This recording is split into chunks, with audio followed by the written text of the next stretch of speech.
Aloha. I just woke up from this dream, and I wanted to share one of the layers of the dreams that is reoccurring, and other people can relate to. They've known or been in this place before. And forewarning, this is there's going to be some disgusting parts in this dream. um, so if you got a weak stomach or whatever, then you might not want to listen to this, but it's pretty disgusting. Anyway, so this one of the layers of the dreams, I've only called it like the death place, or where like there's like this kind of like transitional, sort of nasty, cold, dark, disgusting zombie sort of location that when kids go into this place, they're like nightmares. They're perceived as nightmares, and they're more extreme because we relate them as kids to like, the movies where it's really extreme and all that. Anyway, so when I have this dream as an adult, it's more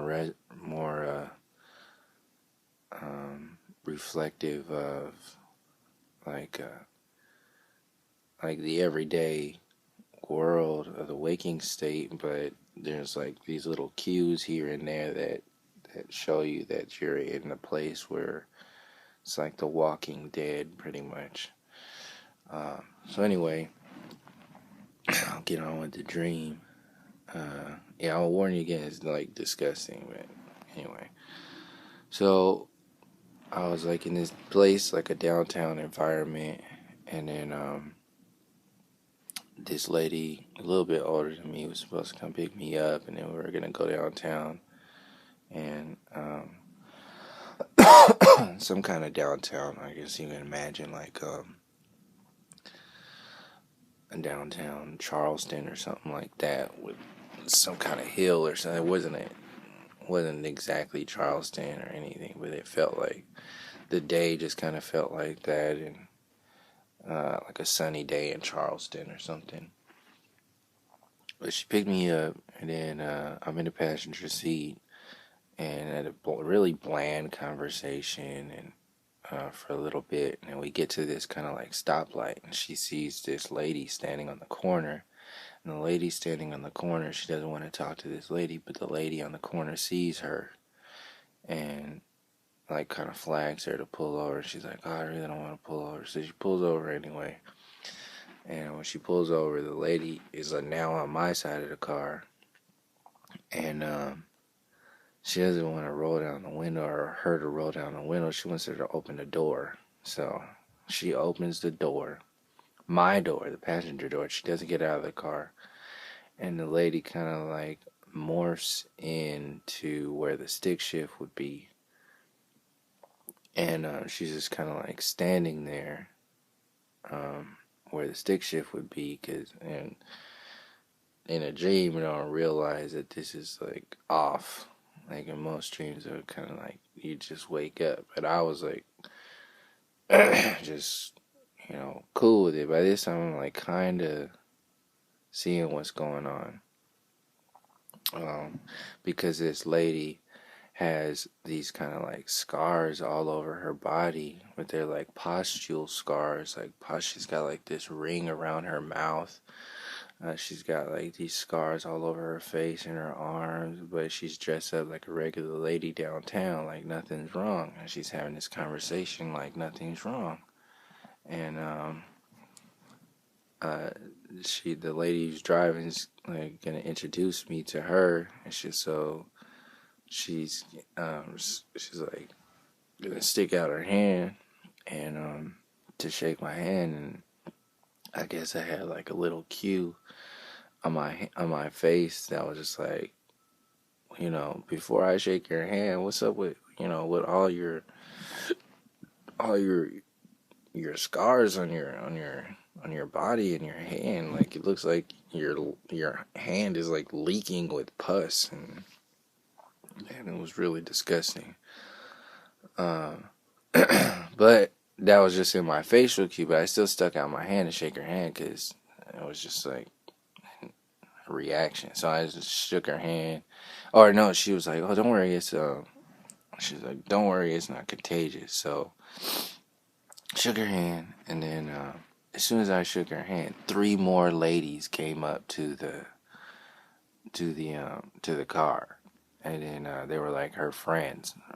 So like three more ladies that the driver did not want to be around. They just popped up and they're like, "Oh, hey, da da da da da," and two of them morphed into where like the passenger side airbag would be, like standing there. Like this is how close they are to me. And then the other one is just kind of like standing on the edge of the car and the curb. And they all had the same scars, like these pustules all over their body, ring around their mouth, like scars, just red marks everywhere.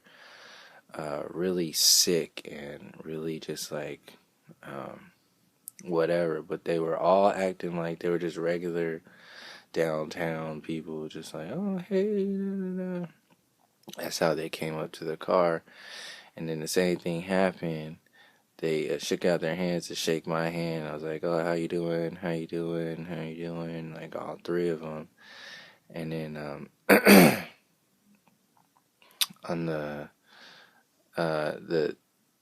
after I finished shaking their hand, I looked down at my hand, and there was like this nasty ass pus on my hand because the first lady's hand that I shook, or the second one, so it's like the first one of the three ladies.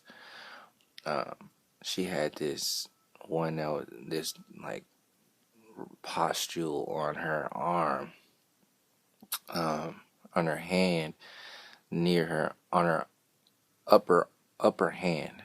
So when we shook hands, it like broke and leaked onto my hands. Fucking disgusting. And I looked at it, and after I shook all their hands, and then I looked at it, I was like, "Oh man!" So when I looked at it, the lady who was the last one, who didn't look as bad, she just looked like she had like chicken pox or something, like bad, really bad chicken pox.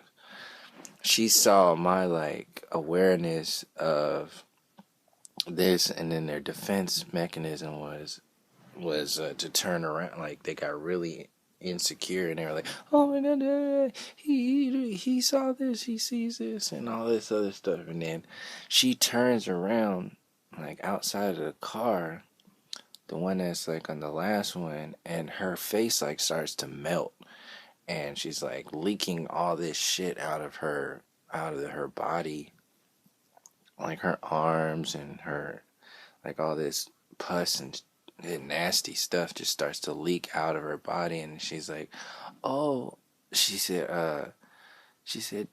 don't touch him, he's doing this to us, he did this." And I was like, "I'm just sitting in the car, I don't know what's going on with y'all, like this is..." And as soon as she said, that's how I was thinking, I didn't say that. And then the rest of the ladies, like right after she started to do that, the rest of the ladies looked at their body. They started looking at their bodies, and all this, like their bodies really started to melt, like all this nasty pus and everything. And I looked closely to one of, the lady's arm, and it was like this rectangular, little white heads, and all over this one like area. And then I started to really get like aware of everything even more, and that made their bodies start to melt even more. They got even, wow, so really messed up. Now I'm seeing it even more. But anyway, the place that really got me like really paying attention to the dream is that the driver, who the lady that I was with, she's still like cool with everything, or not cool with everything, but she's still like, she's not melting or anything. She grabs like a rectangular wall clock, like a digital wall clock, like one of those free ones you would get somewhere or something, or like some cheap thing that has like the time, the date, and the temperature on it. But this one just had the time. There was no date on it, but and time and temperature. She grabbed it and like held it up over like the middle of the car and in my face, and it said 1 o'clock. And it was obviously in the daytime because it was a nice day. It was 1 o'clock, and the temperature said 1 degree. And right when I saw that, it was a gray digital wall clock, and I was like, "Oh my God, this is ridiculous!" Like, that's when I realized that this was a dream, and it was one of those, dead place dreams. Because these ladies, at this time, these ladies are still like getting out of the car because they're like, "He's doing this to us. He did this. Don't shake his hand." And I'm like, y'all just, or y'all showed up here and all this other stuff, and then that's one thing. I didn't say anything. I just watched them kind of like melt their whole bodies. So they got, as I'm looking at the clock, they're like moving out of the car to go away, and all right, in the moment of me looking at the clock and getting a closer look at the clock, where I can see that it says 1 o'clock and then 1 degree, that's when I start to become more aware of the space and the dream, and I start putting it together. And this is right when I wake up. But I started to see that it was like, this is the 13th hour. So like in military time, it's 1300, 1 o'clock in the afternoon. So it's like, oh, this is like the 13th hour. And the temperature really made me confirm that I was in like the dead place, because it was freezing. It was like below freezing, well below freezing. I don't know if it was Celsius or Fahrenheit, but it was 1 degree, the temperature. And then, I woke up right after that, and I was like, oh my God, that was like 1 degree above, like, separation. That's what I was seeing all these things, like seeing all this stuff, and the time, and then the temperature and all that, and then the place, and then, so the reason why I wanted to record this is because that was like, it was a perfect example of one of that place that other people that I've shared dreams with have been, or other people that I've heard people talk about places have been. So man, yeah. So I just wanted to share that with y'all. So,